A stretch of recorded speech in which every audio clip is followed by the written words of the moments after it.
Okay, my name is Madeline Underwood, and I did my presentation over the schema theory.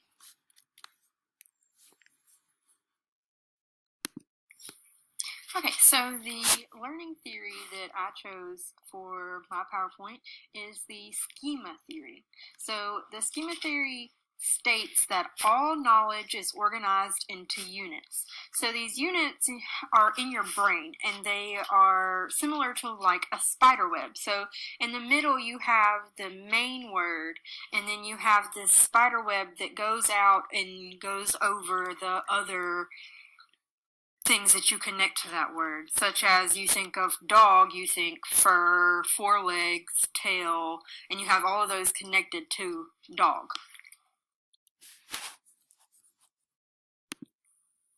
The term schema was first used in psychology when talking about past information or past occurrences that happened in somebody's life. They later used it in reading and discussing background knowledge in reading comprehension.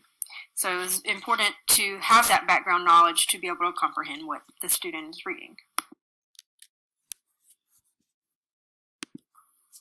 So schemata, or singular is schema, is the background knowledge that you have on a specific topic or a specific word. So you have different types of schemata. You have formal, content, cultural, and linguistic schemata that you form in your brain. Those are the categories that were given to explain them.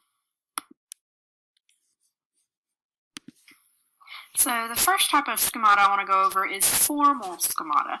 So this relates to the rhetorical structure of a text. So it's the knowledge of the ways different genres are presented. So the next type of schemata I want to talk about is the content schemata. So when you're reading, you're relating the content of a text that is read. Okay, that's what you're doing with your content schemata. So it's the knowledge of what usually happens within a certain topic. So if somebody is reading a comic book, they're automatically going to think, okay, so I'm going to have a villain and then the hero is going to come in and stop the villain from what they're doing.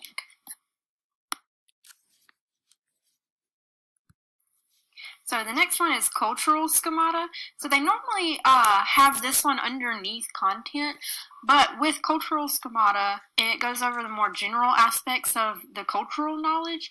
It also relates in reading as the different groups and different cultures will interpret a text in different ways. So if we have a book that relates to a specific religion, if somebody is from a different culture and believes a different thing, they're going to interpret that book in a different way. So the last type of schemata that I want to talk about is the linguistic schemata. So this is the knowledge about vocabulary and grammar. So this is whatever language the student is speaking, this is their background knowledge of that vocabulary and grammar. Okay, so the big thing of this learning theory is that teachers need to know how to incorporate it into their teaching. So the first thing is we've got to know how it works. So how can you activate a schema in a student's brain? That way they can add more connections to that word or term that you're going over.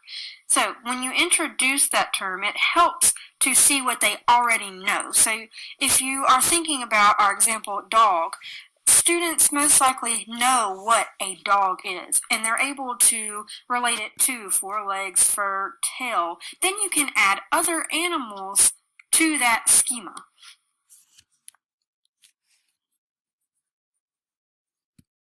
So I teach biology. So my example with using biology is thinking about steps.